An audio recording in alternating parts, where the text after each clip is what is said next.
예수님께서 말 못하게 하는 귀신에 들려 있는 사람을 노인 밖에서 결국은 말을 잘하게 하는 이 역사 표적을 사람들이 봤잖아요.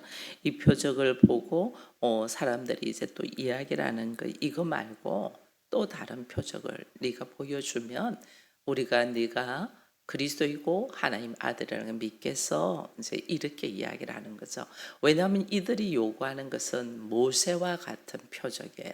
모세가 이스라엘 백성들이 애굽에서 종노를 할 때 10가지 재앙을 보이면서 그들을 바로의 손에서 끄집어내었잖아요.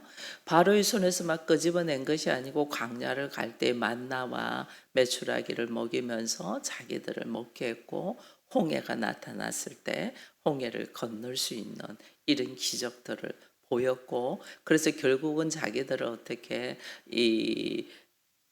이 식민지로 있고 노예로 있는 생활에서 이끌어내어 있던 것처럼 지금 현재 이들이 어쩌면 로마의 식민지로 있잖아요. 그래서 로마의 식민지에 있는 데서 우리를 이끌어내 그 표적을 보여줘. 그러면 네가 메시아이고 그리스도인 것을 우리가 믿겠어라고 이제 이야기를 하는 거죠. 그때 이제 예수님이 너희에게 보여줄 표적은 요나의 표적밖에 없다라는 이야기를 오늘 하는 것이 본문 말씀입니다. 요나의 표적은 여러분들이 잘 아는 것처럼 요나가 하나님의 말씀에 의지하여 하나님께서 니느웨로 가라 할 때 요나가 거절하잖아요. 왜 거절하냐면 니느웨가 아수르의 수도라는 걸 우리가 알고 있습니다. 아수르는 이스라엘 백성들을 북이스라엘을 멸망하게 한 나라잖아요. 지금으로 따지면 우리로 따지면 뭐 일본이나 공산주의, 북한이나 이렇게 들어가죠. 그게 복음을 증가하면 우리는 일단은 좀 거부하잖아요. 일본도 우리 안에서 그들에 대한 거부하는 마음이 있고, 특히 공산주의는 더더욱 우리가 거부하는 마음이 있잖아요. 왜? 우리를 너무너무 힘들게 했던 그 나라니까. 이때 이스라엘 사람들이 그런 거죠. 니느웨는 우리를 멸망하고 우리를 힘들게 하고 우리를 죽이려고 했던 나라이기 때문에 그곳에 가서 복음을 전가한다는 것은 가당치가 않다. 내가 받아들일 수 없다. 그래서 요나가 니느웨로 가지 않냐고 다시스로 도망가 버리죠. 반대 방향으로 도망가죠.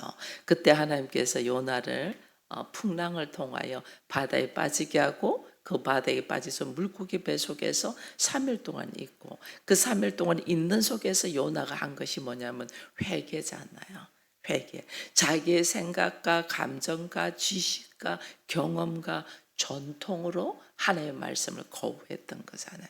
그 거부했던 것을 그가 회개할 때에 하나님의 물고기 배 속에서 그를 토하여 내어서 다시 사명을 허락하신 것이 니느웨에 가서 복음을 증거했거든요.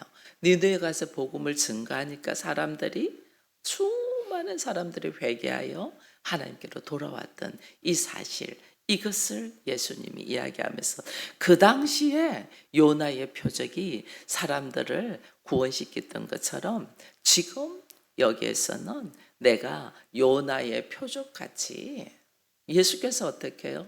사람들이 하나님의 말씀을 듣지 않잖아요. 이스라엘 백성들이 유대인인데 주의 말씀 율법이 있는 사람이야. 그들은 계명이 있는 사람이야. 근데 이 말씀을 가지고 말씀대로 살지 않고 자기 보기 좋은 모습으로 살잖아요. 그 모습의 대표자가 대제사장과 바리새인과 서기관들.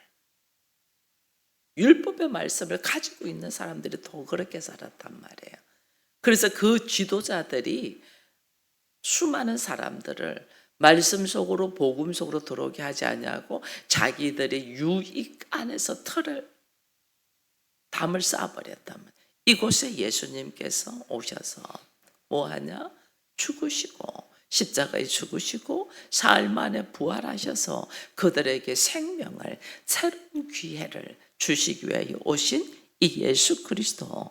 그러니까 예수께서 보여주시는 것은 요나의 표적밖에 보여줄 것이 없다. 이게 뭐냐면 회개와 함께 십자가의 사건과 그리고 부활의 역사, 이것만이 주는 그리스도시요 살아계신 하나님의 아들로서 걸어가야 될 길인 것을 지금 이야기하는 거죠. 근데 예수님께서는 이 다른 표적으로는 도무지 너희들을 구원할 수가 없어. 오직 요나의 표적밖에, 이걸 이야기를 하는 거죠. 이 요나의 표적이 예수 그리스도께서 철저히 십자가에 지계시는 것. 근데 우리들의 안에는 예수가 십자가를 지고 그 예수의 피에 의지하여 하나님 나라에 걸어가는 것은 이해가 안 되고, 지금 당장 로마의 식민지에서 노임받는 모세의 표적이 필요한 거죠. 먹고 마시고, 모세의 표적은 모세가 이끌어내서 광야에서 먹고 마시고 40년 동안에 살아갈 수 있는 길을 열어주셨잖아요. 그러니까 그 모세의 표적과 같은 것을 요구하는 거죠.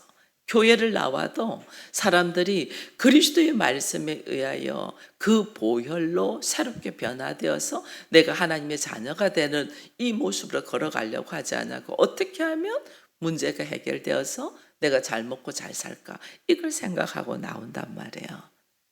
얼마나 우리가 복음을 받아들이면서도 왜곡된 모습으로 살아가는가를, 이걸 우리가 이제 깨달아야 되는 거죠. 그래서 예수님께서 보일 표적은 요나의 표적이다, 십자가와 부활이다, 이 이야기를 해주는 거예요. 이 표적이 그 어떤 표적보다 크다, 그 이야기를 지금 해주고 있는 거예요. 그래서 왜 십자가와 부활의 표적이 그 어떤 표적보다 크냐는 거예요. 그래서 오늘 예수님이 십자가의 표적은 우리를 향하신 하나님의 절대적인 사랑을 보여주잖아요.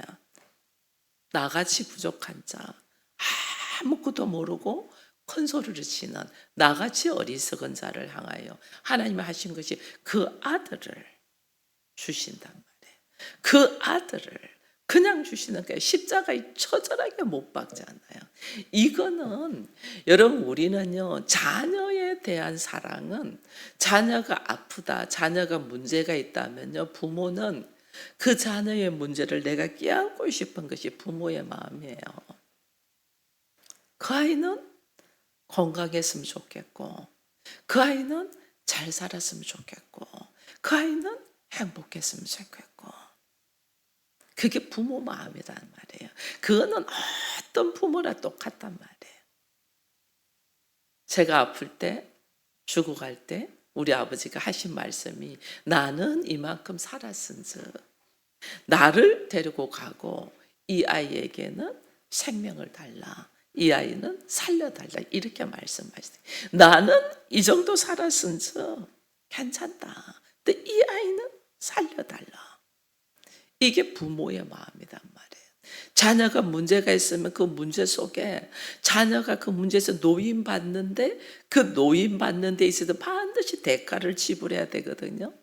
여러분, 죄에는 그냥 노임받는 게 아니에요. 반드시 죄의 대가를 지불해야 돼요. 근데 그 죄의 대가를 부모가 떠안고 싶은 것이 부모의 마음이란 말이에요. 근데 우리 주님은 하나님이 아버지신데 그 자녀를, 그 독생자를 누구를 위하여? 우리를 위하여 내어놓는단 말이에요. 기본적으로 부모는 자녀의 문제를 내가 떠안고 그 자녀는 노인받기를 원하는데, 하나님은 그 사랑하는 그 아들을 죄인을 위하여 내어놓는단 말이에요. 이거는 우리가 상상을 초월하는 사랑이다. 우리가 상상을 초월하는. 어떻게 내 자녀를 죄인을 위하여 내어주겠어요? 안 되죠. 그 부족한 사람을 살리기 위하여 내 자녀를 희생시키겠어요? 세상에 어떤 부모도 그거 할 수 없어요. 근데 하나님은 지금 그러시고 있는 거예요. 죄인인 나를 위하여 하나님의 독생자의 아들을 십자가에 내어놓는단 말이에요. 이게 우리가 생각할 수 없는 하나님의 절대적인 사랑. 어찌 그럴 수가 있습니까? 나의 아들인 예수가, 나의 하나님, 나의 하나님, 어찌하여 나를 버리시나이까라는 이 고백을 하기까지 하나님은 그 아들을 내려놓잖아요. 왜 그랬을까? 우리를 심판에서 생명으로 옮기려고. 나를 살리기 위하여. 나를 살리기 위하여. 그게 뭐냐요? 예수 그리스도는 하나님의 독생자인데 그 예수는 하나님의 본체잖아요. 본체.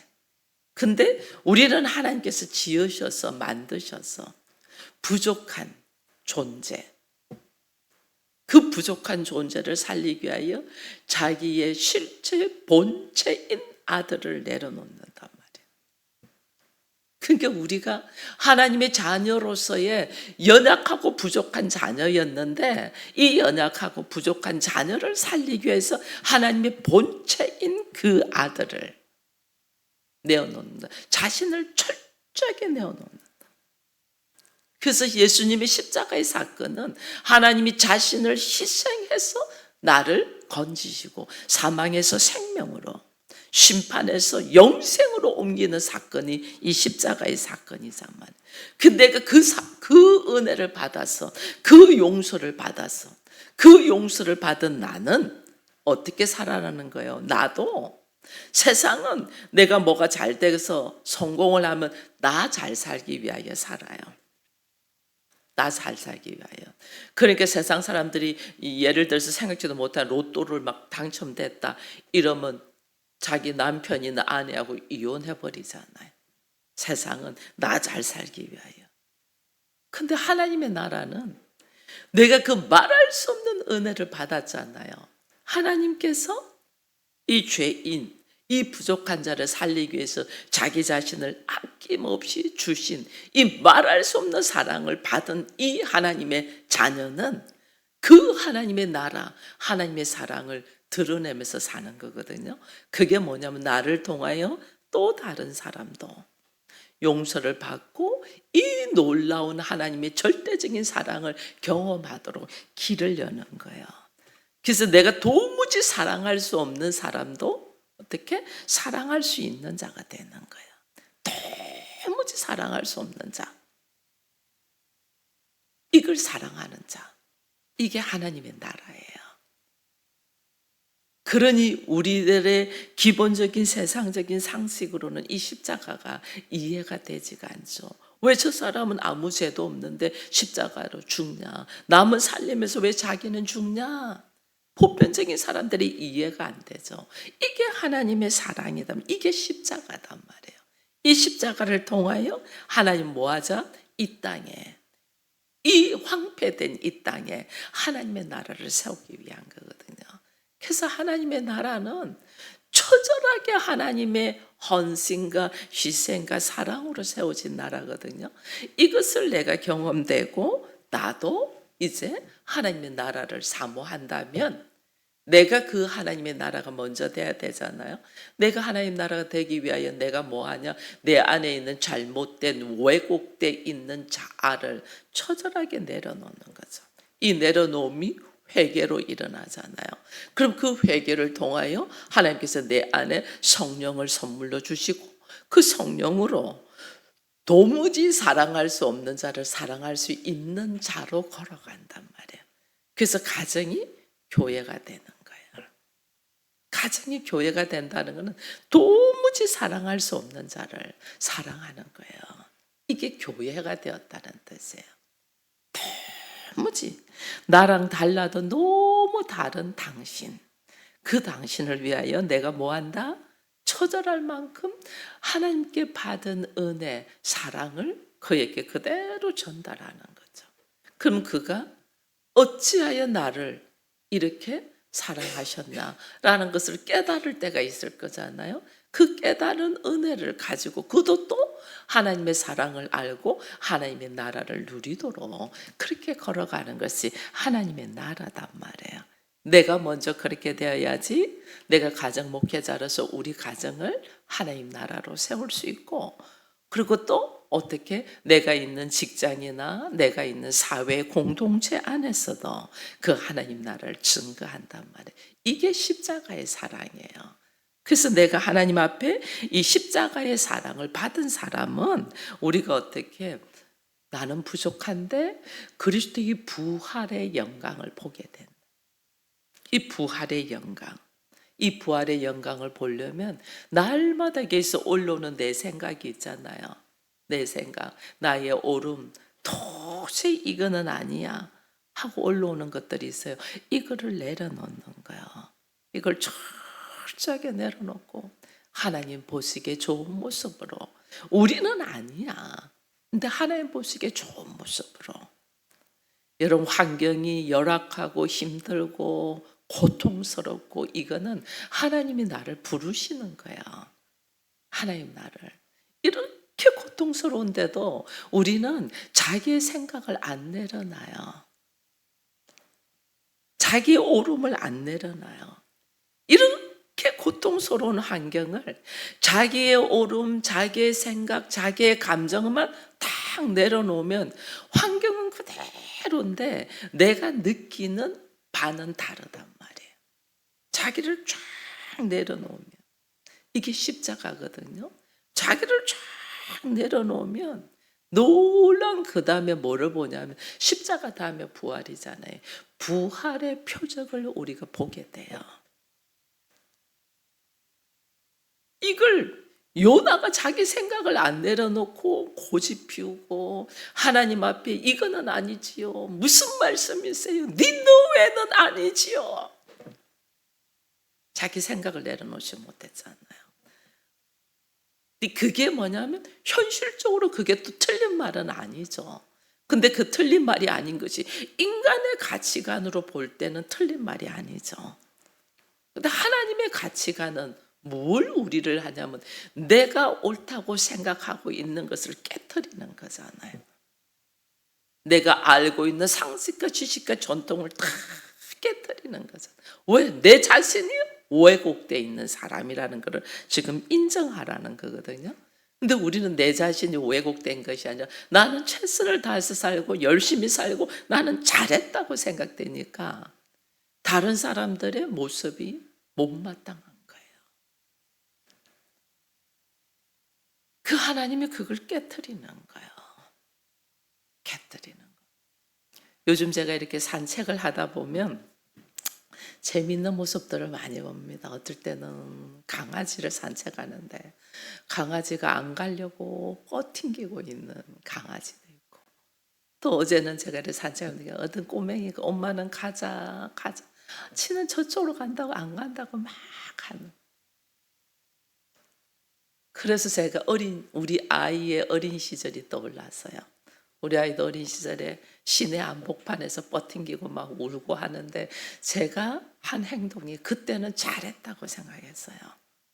제가 한 행동이. 그래서 그 아이가 절대 그 뒤로 그 고집을 피우거나 뭐 뻗팅기거나 자기 생각을 주장하거나 그러지는 않았어요. 그래서 저는 편하게 아이를 키웠어요. 근데 어제 순간 제가 그거를, 그 다른 아이의 모습을 보면서 어제 순간 깨달아진 것이 있어요.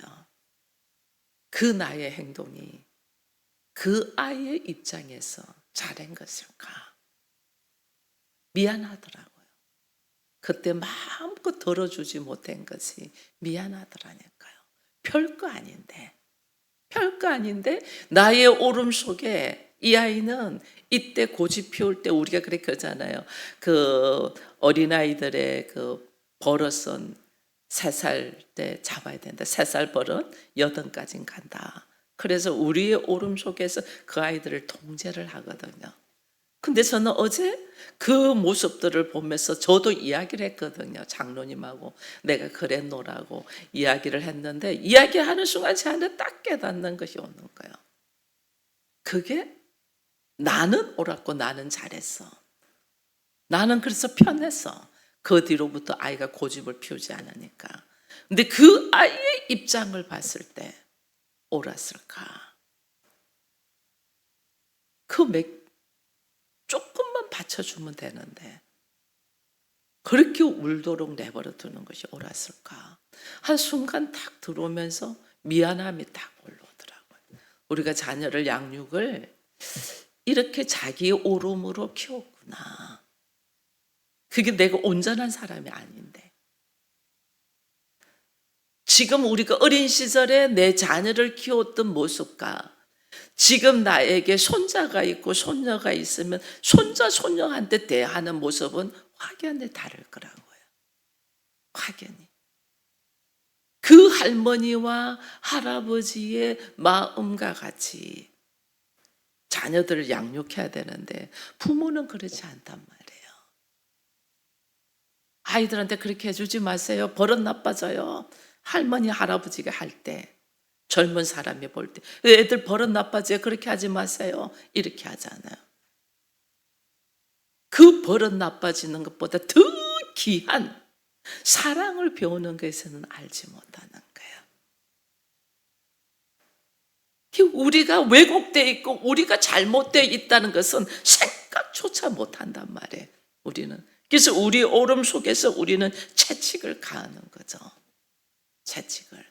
하나님은 오늘 우리에게 뭘 말씀하셨는데 요나의 표적밖에 보여줄 수 없다. 이게 뭐냐면 내 자신이 왜곡되고 잘못되어 있어서 회개의 자리로 들어가라는 거죠. 회개의 자리로. 근데 우리는 그 회개를 하지 않고 처절할 만큼 자기 오름을 고집한단 말이에요. 자기 오름을 고집하니까 어떻게 해요? 죽을 만큼 힘든 상황이 그대로 유지되는 거예요. 그 죽을 만큼 힘든 상황에서 나의 잘못을 보고 나를 회개하고 돌이켜서 주의 말씀 하나님의 나라 속으로 들어오면 내가 볼 수 있는 것도 내가 십자가를 진 것 같은데 내가 모든 것을 내려놓은 것 같은데 그 다음에 무슨 역사냐면 부활의 역사가 있단 말이에요. 그래서 하나님은 부활의 표적을 십자가의 역사 속에서 부활의 표적을 우리에게 보여준다는 거죠. 그것이 뭐냐? 반드시 너를 영광스럽게 올릴 것이다. 하나님의 영광이 드러난단 말이에요. 승리하게 한다는 거예요. 승리. 그 승리가 뭐냐는 거예요. 나를 하나님께서 승리하게 하는 보증. 이걸 우리가 알지 못하는 거죠. 이거를. 그러니까 늘 너무 이런 부모는요, 자녀가 자립할 때까지 보호자입니다. 그래서 부모가 자립하기까지 그들을 양육하는 거예요. 그것이 정신적인 것이든지 감정적인 것든지 물질적인 것든지 그들이 스스로 자립하기까지 부모는. 근데 그 아이가 자립을 하잖아요. 그러니까 자립하면 그 아이도 부모로부터 배운 것이 뭐예요?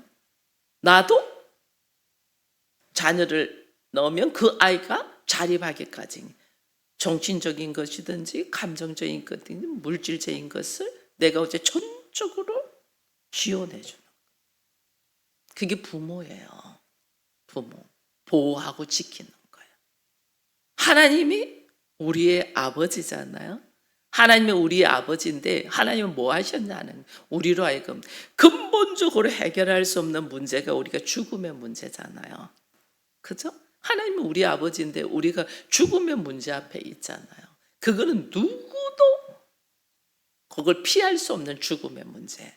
그 죽음의 문제를 하나님은 나의 아버지이기 때문에 그것을 해결해 주기 위해서 근본적인 문제를 해결해 주기 위해서 하나님이 이 땅에 오셔서 죽으시는 거예요. 십자가에 죽으시고 무덤에 들어가시고 무덤을 이기고 나오시는 거죠. 우리로 하여금 죽음의 문제를 해결해 주기 위해서. 그래서 우리로 하여금 사망에서 생명으로 들어가는 길을 열어주신단 말이에요. 인간의 어리석음을 통하여 인간이 사단의 손을 들면서 우리가 죽음의 저주 안에 다 놓여 있잖아요. 모든 사람이 태어나면 죽음의 저주 앞에 놓여 있어요. 이 문제는 내가 해결할 수가 없어요. 내가 스스로 일어설 수가 없어요. 그러니까 어떻게 해요? 하나님이 나의 아버지시니까 내가 해결할 수 없는 문제를 아버지께서 해결해 주셨단 말이에요. 죽음의 문제를. 그 아들 독생자를 주시면서 그 아들 독생자를 죽이시고 무덤 속에 들어가시고 사흘 만에 부활하여 무덤을 깨트리고 나오면서 죽음의 문제를 해결했단 말이에요. 영원히 살 수 있는 영생의 문. 그래서 우리가 하나님이 나의 참 아버지라는 것을 우리가 인정하고 받아들인단 말이에요.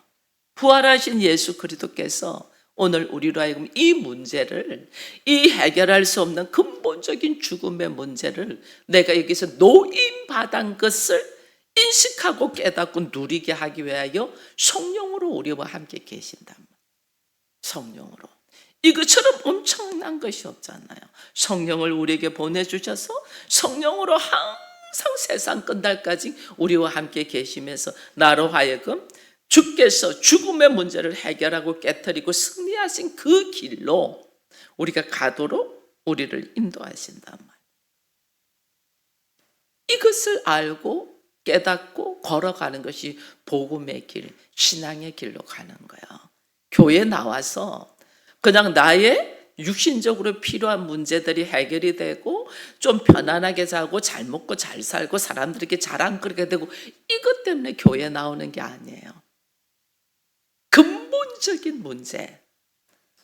하나님 형상을 잃어버리고 아버지를 잃어버리고 고아와 같이 사는 나, 신랑이 누군지를 모르고 가부와 같이 사는 나에게 신랑이 누구고 아버지가 누구고 나의 문제, 근본적인 문제를 어떻게 해결되었는가를 깨달아서 진리 가운데서 길로 걸어가도록 하는 것이 신앙생활이란 말이에요.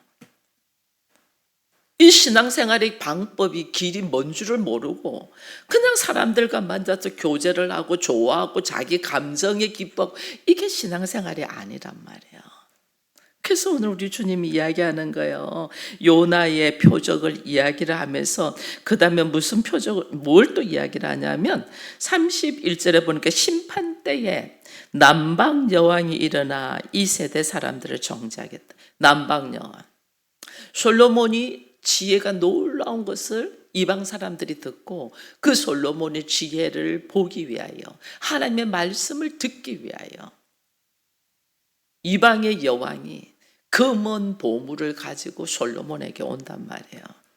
당신의 그 지혜가 어떻게 나왔냐? 주의 말씀을 사모하여 듣기 위하여 먼 곳에서부터 이방 사람들이 와서 금은 보물을 올려드리면서 말씀을 듣고 솔로몬에게 있는 지혜를 보기 위하여 온단 말이에요. 오히려 그들은 이방인인데 이방인이 하나님의 말씀의 지혜를 듣고 보고 깨닫기 위하여 온 그들이 너희들이 나는 하나님의 선민이야, 나는 하나님의 사람이야, 나는 율법이 있어 하는 너희들을 마지막 때 심판할 거고 정죄할 거다. 그러면서 그 솔로몬의 지혜를 보기 위하여 온 그 놀라운 일을 보면서 그 솔로몬보다 더 크신 분이 누구다? 예수 그리스도라는 이야기를 하는 거예요. 근데도 사람들은 들을 기가 없는 거죠. 왜 들을 기가 없냐? 나의 잘못을 인정하지 못하고 회개하지 않으니까. 문제는 나에게 있다는 것을 인정하지 않으니까. 처절할 만큼 문제는 나에게 있거든요. 내가 잘못 판단하고 잘못 생각하고 잘못 행동하고 잘못 말해서 일어난 일들이거든요. 그런데 나를 회개하지 않아요. 나의 잘못된 문제를 보지를 않아요. 왜? 내가 하나님처럼 돼 있기 때문에. 내가 하나님이 돼 있어요. 그래서 다 정죄하잖아요. 잘못된 것을 판단하고 분석하고. 내가 지금 하나님의 자리에 있다는 것은 생각도 못하는 거예요. 내가 하나님의 자리에 있는 것을 철저히 내려놓고 회개하고 나의 그 행동, 나의 그 말, 나의 그 상황들이 여기까지밖에 올 수 없었던 것을 인정해야 되는데 우리는 이걸 거부하고 싶은 거예요. 자기를 돌아보고 자기를 반성하고 자기가 회개해야 되는 걸 모른다니까요. 그 회개 속에서 요나의 표적밖에 보여줄 것이 없다. 요나가 뭐 했어요? 물고기 볼 속에서 회개했잖아요. 처절할 만큼 회개를 하고 내가 무엇을 향하여 걸어가고 무엇을 위해서 사는가. 내가 세상의 주인이 아니라는 것을 빨리 인식해야 되는데 우린 다 내가 세상의 주인으로 살잖아요. 나는 주인이 아니고 집이에요. 집. 나의 인생은 집을 짓는 거예요. 우리가 늘 그리잖아요. 좋은 집에 살고 싶고 큰 집에 살고 싶고 왜 그런 마음이 우리한테 있을까? 내가 평생을 집 짓는 자야. 근데 그 집을 우리는 눈에 보이는 물질적인 집으로 생각하니까 좀 더 넓은 집, 좀 더 좋은 집, 좀 더 위로받는 집을 살려고 하는 거예요. 그 집이 아니고 내가 하나님의 집, 하나님의 나라를 지어야 되는데 우리는 늘 그렇게 짓는 거예요. 끊임없이 자기 욕망을 채우기 위한 집, 그 집을 짓고 있는 것 위하여 노력하잖아요. 열심히 일하잖아요.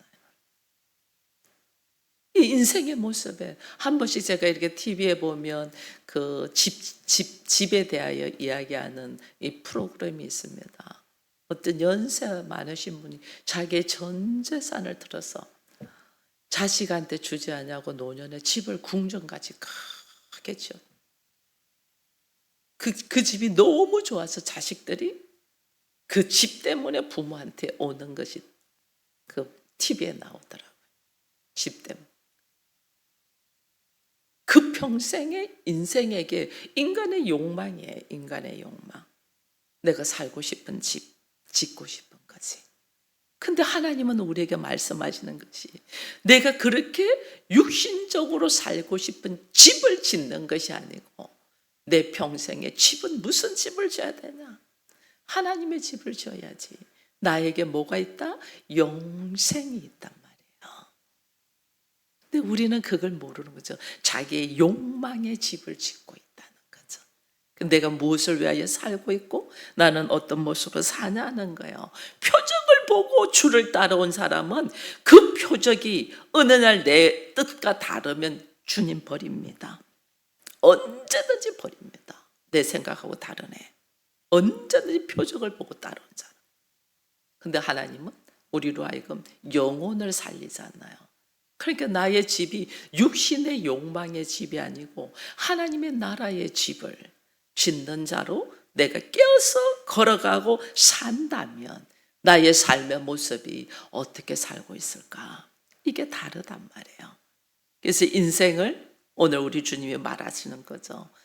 사람들은 표적을 구하지만은 환경이 좋아지기를 구하는 자기의 욕망을 구하지만은 주님은 너의 욕망이 아니라 하나님의 뜻이 무엇인지 그것을 발견되도록 요나의 표적, 내가 회개하여 하나님의 뜻을 이루가는 이 표적을 십자가와 부활로 말씀하고 있다는 것을 보면서 우리는 여전히 아직도 나의 욕망, 나의 꿈, 나의 비전을 쫓아서 무엇을 위하여 허덕이고 있나를 돌아보면 미련할 만큼 어리석은 우리를 보게 됩니다. 그래서 오늘 주기의 말씀에 의지하여 내가 걸어가고 내가 짓는 집이 뭘까를 다시 돌아보면서 하나님께서 말씀에 의지하여 믿음으로 회개의 자리에 서기를 바라는 이 메시지가 나에게 주시는 메시지가 되기를 축원드립니다. 기도합니다. 하나님 감사합니다. 참 우리는 바라는 것들이 있고 어린 시절의 꿈을 꾸고 또 비전을 향하여 걸어갑니다. 그러나 그것이 왜곡되어 있고 잘못되어 있다는 것은 생각조차 하지 않습니다. 주님은 우리의 인식되어 있는 잠재의식 속에 있는 것조차도 왜곡되었음에 회개하여 하나님의 말씀에 의지하여 십자가를 지고 그 십자가를 진 후에 눈이 열리고 내 귀가 열리고 하나님 나라를 볼 수 있음을 허락하심을 감사합니다. 십자가 후에 부활의 삶이 어떤 모습인가를 바라보며 걸어갈 수 있도록 오늘 내 생각을 내가 하고자 하는 것들을 처절하게 내려놓고 오직 말씀에 의지하여 하나님 보시기에 좋은 모습으로 세워져서 부활의 영광 속에 누리는 은혜가 있게 하여 주옵소서. 예수님의 이름으로 기도드리옵나이다. 아멘.